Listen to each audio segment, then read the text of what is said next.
Sneezing is an involuntary expiration of air to rid the nasal passages of foreign material.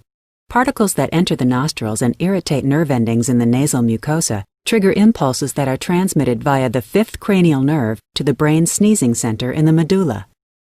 This sets off a respiratory response. Rapid inspiration fills the lungs, the epiglottis and vocal cords close, and the muscles of exhalation in the chest and abdomen tighten in a spasmodic contraction.